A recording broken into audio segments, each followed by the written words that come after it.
The night my father refused to let me save his life was the same night I discovered he had been using my name to build a lie. I wish I could tell you that was the worst thing that happened that year. It wasn't. The truth is, I had survived war zones, emergency surgeries, military deployments, and losses that still visited me in my sleep. Yet nothing prepared me for seeing my own father look me in the eyes and treat me like I was a stranger who didn't belong in the room. Even now, when I think back to that Friday night, I don't remember the exhaustion first. I don't remember the crowded hallways or the trauma alerts. I remember the look on his face when he realized I was the doctor responsible for his care. It was a look I had seen before. Disappointment. The same disappointment I had spent my entire life trying to outrun. My name is Dr. Hannah Carter. I am an emergency physician, a former military medical officer, and someone who learned a long time ago that sometimes the deepest wounds don't come from enemies. They come from family. The shift had already been a disaster long before my father arrived. St. Matthew's Medical Center was overflowing. Every hallway bed was occupied. Every treatment room was full. Flu season had turned the emergency department into organized chaos. Children were crying. Phones were ringing. Nurses were moving faster than seemed humanly possible. Somewhere near the waiting room, a man was loudly arguing with security because someone had supposedly stolen his French fries. Normal emergency room insanity. I was 10 hours into a 12-hour shift. My knee ached from an old military injury, the kind that never completely heals, no matter how many specialists look at it. The kind that reminds you every morning that your body remembers things you'd rather forget. I had just finished reviewing lab results when charge nurse Brooke Sanders walked toward me carrying a tablet. Hannah. I looked up. Chest pain incoming. Male, 72 years old. I sighed. How bad? Brooke grimaced. Bad enough that I'd rather see him here than in a church. I laughed despite myself. That's a terrible medical assessment, yet accurate. Bay 3? Bay 3. I grabbed my tablet and headed toward the trauma entrance. At that moment, it was just another patient, just another emergency, just another night. Then the ambulance doors opened. The paramedics rolled the stretcher inside. Oxygen, tubing, cardiac monitor. Sweeting patient, gray skin, labored breathing. I immediately recognized the symptoms before I recognized the man. Then he turned his head, and everything inside me froze. My father, Robert Carter. For a second, I forgot how to breathe. Not because I hadn't seen him recently, because I knew him, and I knew exactly what was about to happen. His eyes landed on me. The fear disappeared. The anger arrived. No. I blinked. Dad. No. The word came out sharper this time. The paramedics exchanged confused glances. I stepped closer. You're having chest pain. No. We need to evaluate, not you. There it was, the familiar punch. The familiar humiliation. The familiar feeling of suddenly becoming 15 years old again. Brooke looked at me. I looked at the monitor. Heart rate elevated. Blood pressure dangerously high. Skin color worsening. This wasn't a joke. This wasn't pride. This was serious. Dad, I said calmly, I need to examine you. You work here? I stared. Yes, he laughed, actually laughed. Covering tonight? The tone made my stomach twist. The same tone he'd used when I graduated medical school.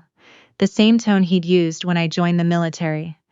The same tone he'd used whenever someone complimented me. A tone that somehow managed to say, I don't believe you belong here. Brooke stepped forward. Sir, we're going to get you settled. My father pointed directly at me, not her. The room became silent. Not completely silent. Hospital rooms never are. Machines still beeped, monitors still hummed, but everyone heard it. Everyone. The paramedic looked confused. Sir, she's the attending physician. My father didn't even hesitate. Then get me a real doctor. The words hit harder than I expected. Not because they were new, because they weren't. That was the problem. I had heard versions of those words my entire life. When I earned a scholarship, when I joined the military, when I became a doctor, when I returned from deployment, when I survived surgery, when I gained weight afterward, when I rebuilt my life, always some variation of the same message. Not enough, never enough, still not enough. I took a slow breath, focused on the monitor, focused on the patient. Not the father, not the man who had spent decades tearing down every achievement I fought for. The patient, because patients come first, even when they break your heart. You can refuse treatment from me, I said. His jaw tightened. But you cannot delay emergency treatment. I want someone in charge. I met his eyes. I am in charge. For a moment I thought he might actually listen. Instead he laughed again. You always liked sounding important. The old wound opened. The old familiar wound. I remembered bringing home acceptance letters from medical schools. I remembered him saying maybe standards had dropped. I remembered military graduation. He called it playing soldier. I remembered coming home injured. He joked that government food must have treated me well. Everyone laughed, including me. Because when you're raised in a family like that, you learn to laugh before anyone notices you're bleeding. A second later, another physician entered Bay 3, Dr. Daniel Parker, one of our cardiologists. My father visibly relaxed. Relief, actual relief, because a man had entered the room, because a man was now standing where I had been standing. Dr. Parker glanced at me. What do we have? I handed him the chart. 72-year-old male. Severe chest pain, elevated blood pressure, radiating pain. History still unclear because he's too busy insulting staff. Brooke looked away to hide a smile. Dr. Parker reviewed the chart, then looked directly at my father. Sir, Dr. Carter is one of the best physicians in this hospital. My father didn't miss a beat. Then this hospital has bigger problems than I thought. Nobody laughed. Nobody. Because sometimes cruelty becomes too obvious to ignore. The EKG arrived minutes later. I reviewed it. My stomach dropped. Not good at all. Dr. Parker saw it too. The color drained from his face. We need cardiology now. For the first time that night, fear appeared in my father's eyes. Real fear, not anger, not pride. Fear the kind older men try desperately to hide. The kind that appears when you suddenly realize your heart might not cooperate much longer. For one brief moment, I almost reached for his hand. Almost. Then he pulled it away from me, like I was the enemy. Like I was someone he needed protection from. The pain surprised me, not because I wanted his approval. I had spent years telling myself I didn't, years convincing myself I didn't care. But some small part of me still hoped, still waited, still wanted a father, before anyone could say another word. A voice came from outside the curtain, a deep voice, confident, familiar. Did somebody just call Sparrow unqualified? Every muscle in my body froze. Brooke turned. Dr. Parker turned. Even my father looked confused. Standing in the hallway was a tall older man wearing a navy blazer. Silver hair, straight posture, sharp eyes. The kind of presence that makes people instinctively move out of the way. My heart skipped, because I knew exactly who he was. General William Walker. Retired 4-star general, former commander, former patient. One of the most respected military leaders I'd ever known. And apparently the last person I expected to see in my emergency room. He smiled when he saw me, the same smile I'd seen years ago overseas, the smile of someone remembering a story. Sparrow, he said. I swallowed hard. General. He pointed at me. I'd know that walk anywhere. My father looked confused. You know her? The general slowly turned toward him. Then he said something that changed everything. Oh, I know her. My father frowned. How? The general stepped into the room. For a moment, nobody spoke. Then he looked directly at my father and said, because this woman once saved my life.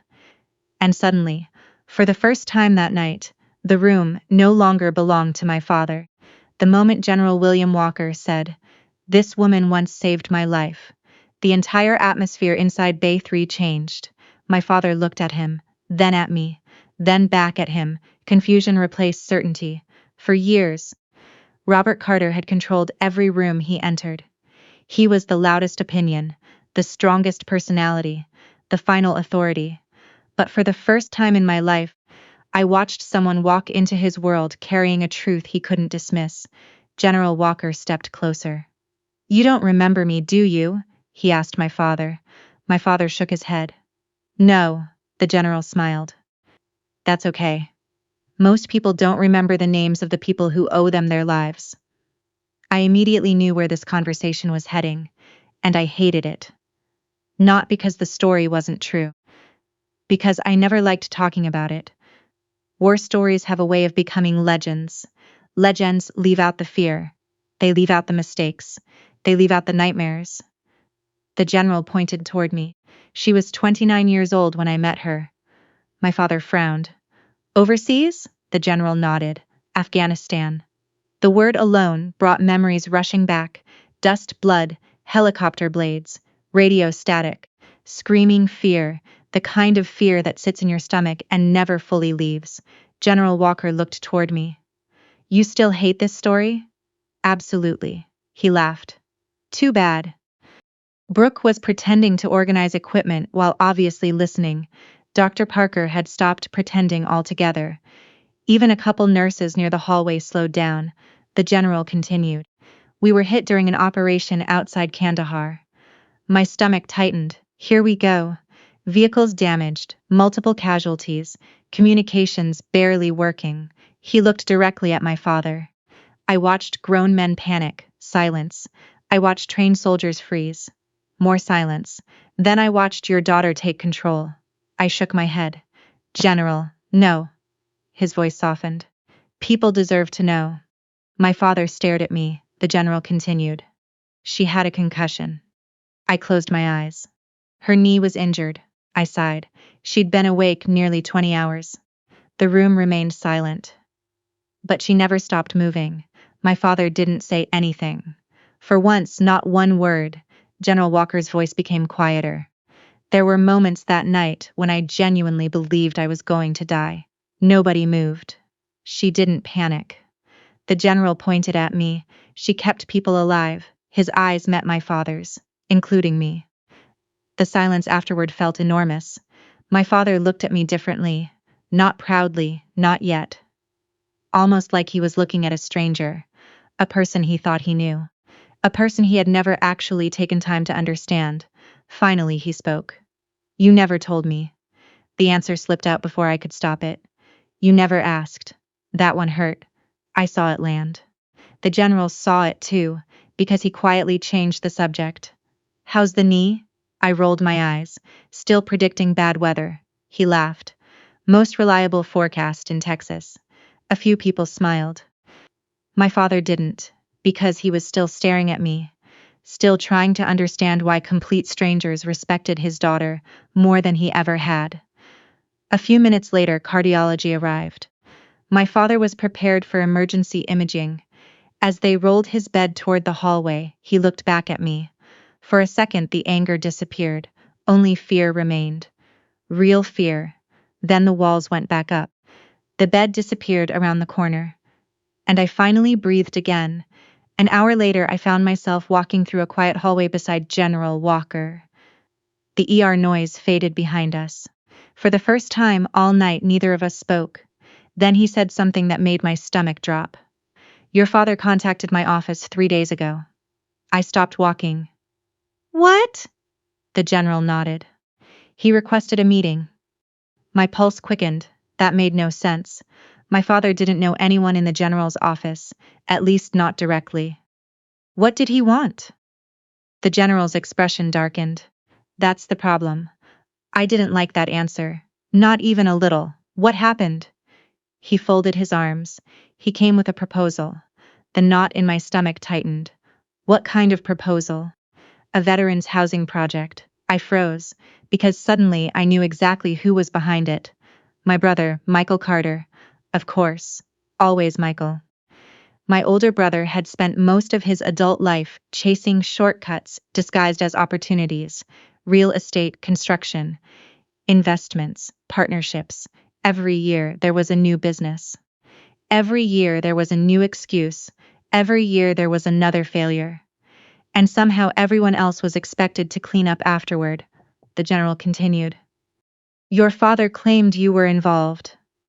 My stomach dropped. What? He said you'd be providing medical oversight. I stared at him. No. He also claimed you'd already agreed. No. He used your military record. I laughed once. A cold laugh. The kind that appears when anger arrives before words. No.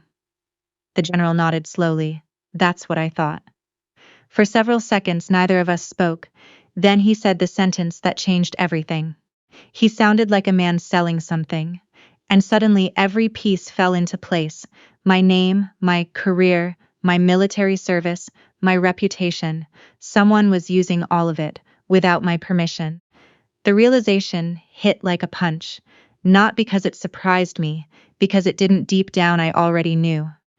The daughter who wasn't qualified enough to treat her father in the ER had somehow become qualified and enough to advertise a business project. Funny how that worked. 3 days later, the proposal arrived in my inbox. I opened it during lunch, or what healthcare workers call lunch, which is basically sitting down for 6 minutes while still answering messages. The proposal looked professional, expensive, polished, pictures. Mission statements, veteran success stories, everything designed to inspire trust. Then I reached page 4, and there I was. My name, my rank, my military service, my medical career, everything. My eyes stopped on a single sentence that made my stomach turn. Dr. Hannah Carter has agreed to provide volunteer medical oversight and advisory leadership for this project.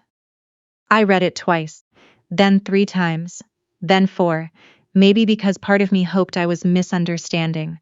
I wasn't. They had assigned me a role, a responsibility, an endorsement, a promise, a lie, and nobody had bothered asking me. I closed the laptop. For a long time I just sat there, staring, thinking, remembering, because suddenly dozens of old memories started making sense. Every introduction, every conversation. Every time my father bragged about me to strangers while criticizing me in private. Every time Michael suddenly needed help. Every time someone mentioned my accomplishments when money was involved. It had never been about pride. It had been about usefulness. And that realization hurt more than I expected. That evening I called my Aunt Susan. If anyone knew family secrets, it was Susan. She answered immediately. Hannah? Aunt Susan. Something's wrong. I laughed. Am I that predictable? Only when you're upset. Fair. I took a breath. Has Dad been telling people he paid for medical school? Silence. A long silence, then. Oh, honey. My eyes closed. That was answer enough. So he has. For years. Years. The word echoed inside my head. Years. He told people he financed your education. I laughed bitterly. The military paid most of it. I know. He barely contributed. I know. Another silence. Then I asked the question that had haunted me my entire life. Where did the money go? The answer came softly. Mostly Michael. Of course. Businesses low-ons. Failed investments. Failed partnerships. Failed dreams. Every family has one person everyone rescues. In ours, it was Michael, and everyone else was expected to sacrifice quietly, especially me. The next morning I called my closest friend. Attorney Melissa Grant, former military lawyer, one of the smartest women I'd ever met. She listened carefully while I explained everything. The proposal, the lies, the fake endorsement, the family history. When I finished, she sighed. Okay. I waited. Document everything. I blinked. That's it? That's everything, I groaned. I wanted something dramatic. You always do. Maybe, Melissa laughed. Then her voice became serious. Don't confront Michael yet. I already know what he did. No, she interrupted immediately. You know what you suspect. Silence because she was right, and I hated when she was right. Gather proof first. I leaned back in my chair. Then what? Then Melissa said something that stayed with me. Then let the truth do the work. And for the first time, I began building a case, not as a doctor, not as a soldier, not as a daughter, but as someone finally ready to stop carrying other people's lies. Six weeks later, I found myself standing outside a community fundraising event in Bourne, Texas, holding a folder thick enough to change my family's future. The October sun was beginning to set. Pickup trucks filled the parking lot. American flags moved gently in the evening breeze. Inside the building, people laughed, talked, and shared barbecue plates, while volunteers arranged silent auction items along the walls. At first glance, it looked like the perfect community event: patriotic, respectful, honest. But I knew better, because hidden beneath the speeches and banners was a lie built using my name. And that lie was about to collapse. I sat in my car for another minute before getting out, my stomach twisted. Not because I was afraid of Michael, not because I was afraid of embarrassment, because I knew what this would cost. The hardest battles aren't fought against strangers, they're fought against people you still love, even after they've hurt you. Especially then. I grabbed the folder and walked inside. The smell of brisket and coffee filled the air. Veterans sat around folding tables. Retired teachers chatted near the entrance. Church volunteers carried trays of food. Good people, honest people, people who deserved the truth. Near the front of the room sat my father. Robert Carter looked older than he had 6 weeks earlier. Heart surgery had changed him. His shoulders seemed smaller. His face looked thinner. A walker rested beside his chair. For a moment, seeing him like that weakened my anger. Agents had finally caught him. Not all at once, just enough to remind him he was human. He noticed me immediately, and surprisingly, he smiled. "You came," I said I would. The smile faded because he could hear something in my voice. Something final, something different. "Hannah," he said quietly, "let's keep tonight calm." I almost laughed. That's usually easier when people tell the truth. His jaw tightened. Neither of us looked away. Neither of us won. Neither of us surrendered. Then Michael appeared. Right on time. Expensive watch, expensive jacket, confident smile.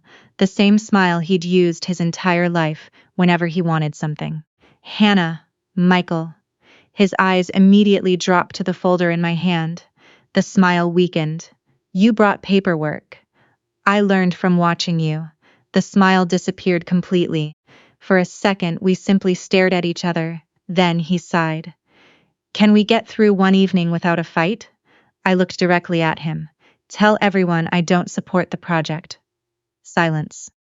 Michael looked away first. That told me everything. 20 minutes later, the event officially began. People found their seats. Food was served. A local pastor offered a short prayer. Then Michael walked to the microphone, confident, relaxed, smiling, exactly where he wanted to be. The room applauded. Michael nodded graciously. "Thank you all for being here tonight." More applause.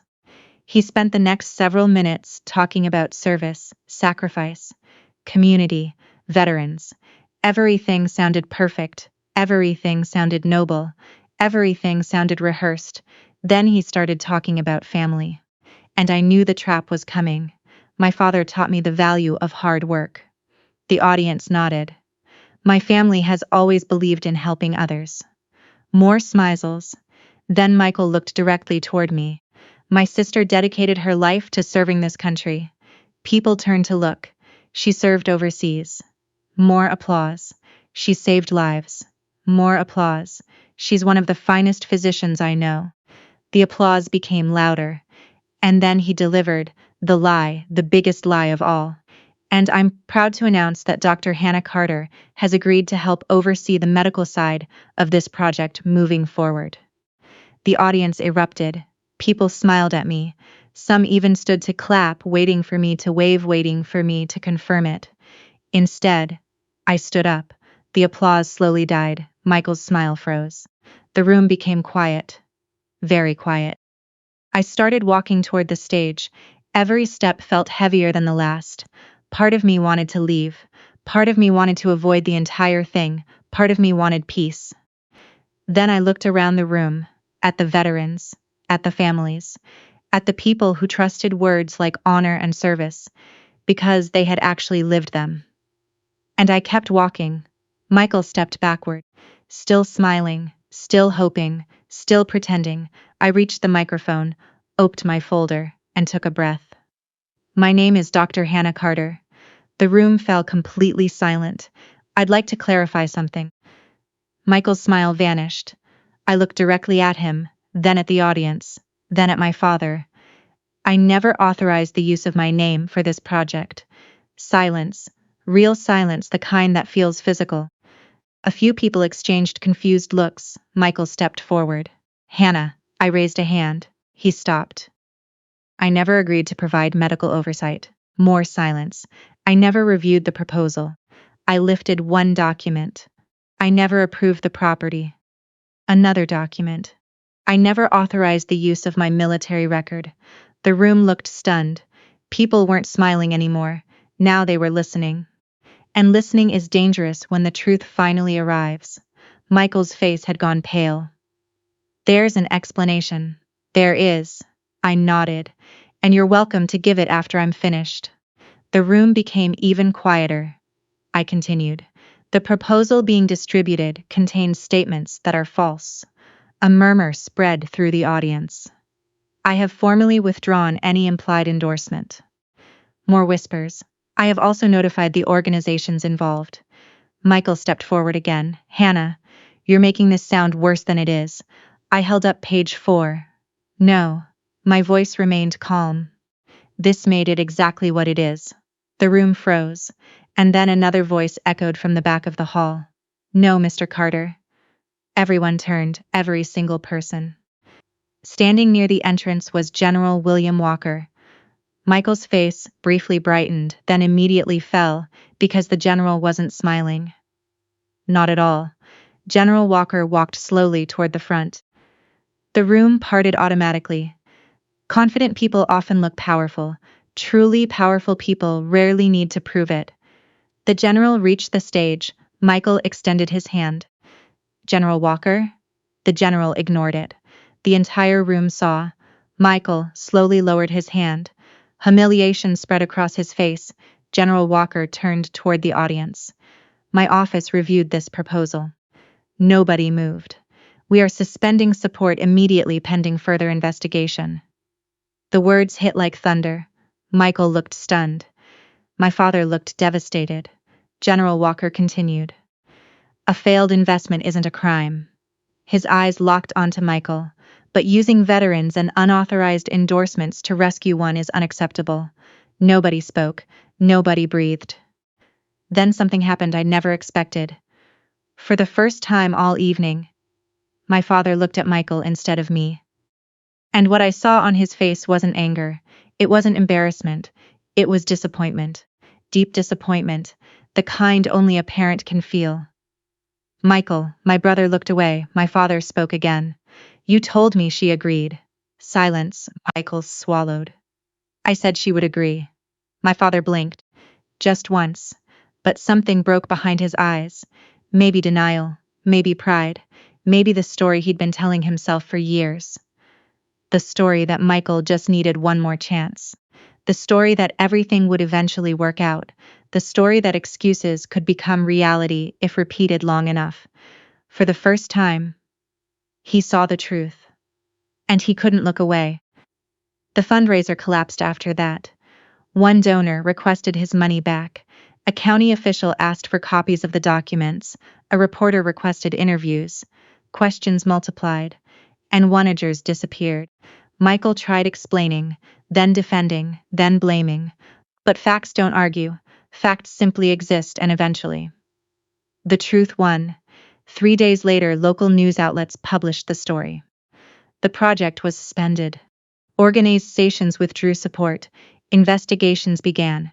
And Michael stopped calling me. At first, my father didn't. A week later, he sent a text. Need help with my cardiology appointment. I stared at the message for a long time. Then I replied, one appointment. Not everything. After several minutes, he answered. Okay, one word. For most people, it wouldn't matter. For my father, it was enormous.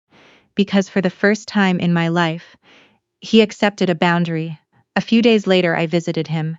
He sat in his recliner beside a window. Older, weaker, quieter. For a while, neither of us spoke. Then he finally said it. I was scared that night. I nodded. I know. I didn't want you seeing me like that. I looked at him.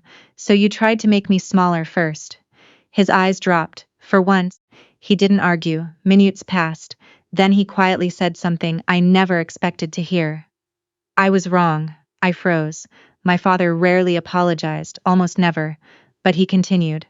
I was wrong about a lot of things. Silence filled the room. Then he looked directly at me. I should have been proud of you. The words hit harder than any insult ever had, because some small part of me had waited years to hear them. Not needed. Waited. There is a difference. Tears filled my eyes. I didn't let them fall, not yet. You don't fix 30 years with one conversation. I know. You don't erase it. I know. Then stop adding to it. He nodded. And for the first time in my life, he listened. Months later, I walked back into St. Matthew's Medical Center for another shift. My knee still hurt. My life wasn't perfect. My family wasn't magically healed, but something had changed. I no longer needed to earn respect by sacrificing myself. I no longer needed to be useful to deserve love. And most importantly, I finally understood something I wish I'd learned years earlier. Some people will use every strong part of you and still call you selfish when you ask for respect. That doesn't mean you're wrong. It means the boundary is working. And sometimes forgiveness doesn't mean giving someone another key. Sometimes it means wishing them well. From the other side of a locked door.